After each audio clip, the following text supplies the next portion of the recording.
ce qu'il faut faire si vous héritez d'un PEA ou d'un compte titre. En France, il est tout à fait possible d'hériter d'un PEA ou d'un compte titre. Il y a juste quelques règles à appliquer au moment venu. Dans le cadre d'une succession, celles-ci doivent être appréhendées exhaustivement. Autrement, vous risquez d'avoir des problèmes avec le fisc. Mise au point. Les démarches à suivre pour hériter d'un PEA. Le PEA, plan épargne en action, s'apparente à une alternative intéressante pour investir en bourse. Une solution plus accessible pour accéder à divers titres tels que les SICAV ou des actions. En principe, la clôture automatique du PEA est inéluctable en cas de décès du souscripteur. Si par malheur vous décédez, les capitaux sont transférés sur votre compte courant. Les titres, quant à eux, sont orientés vers un compte titre de succession. Bien entendu, celui-ci doit être ouvert au nom des héritiers. Après le transfert, ces derniers peuvent choisir entre différentes options. Citons, par exemple, la cession ou le partage des titres. Dans certains cas, isolés, ces titres peuvent être attribués à un seul héritier. Il y a, par ailleurs, quelques points à souligner concernant la fiscalité applicable lors de la clôture d'un PEA. Dans le détail, s'il a été détenu depuis 5 ans ou plus, une exonération d'impôt sur le revenu s'applique sur les plus-values latentes. En revanche, la fiscalité est nulle en cas de décès du souscripteur, peu importe l'ancienneté du PEA.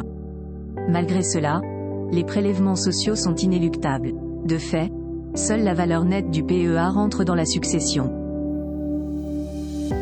Quid des démarches pour hériter d'un compte titre? À l'instar du PEA, un compte titre ordinaire, CTO, est soumis à des règles spécifiques dans le cadre d'une succession. Votre CTO peut être transmis à vos héritiers après votre décès.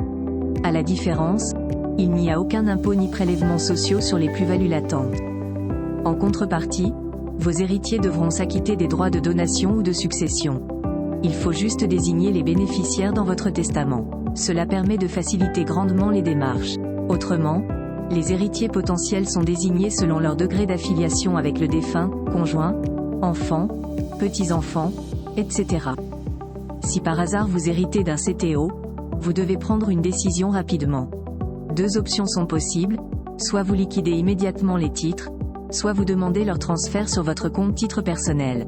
La fiscalité applicable à la plus-value, le cas échéant, s'apparente au PFU, prélèvement forfaitaire unique, de 30% ou bien au barème de l'IR.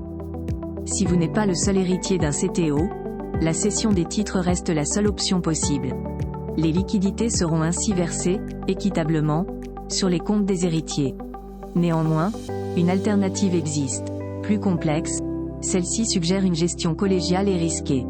Pour mémoire, un compte titre permet un positionnement sur les marchés financiers.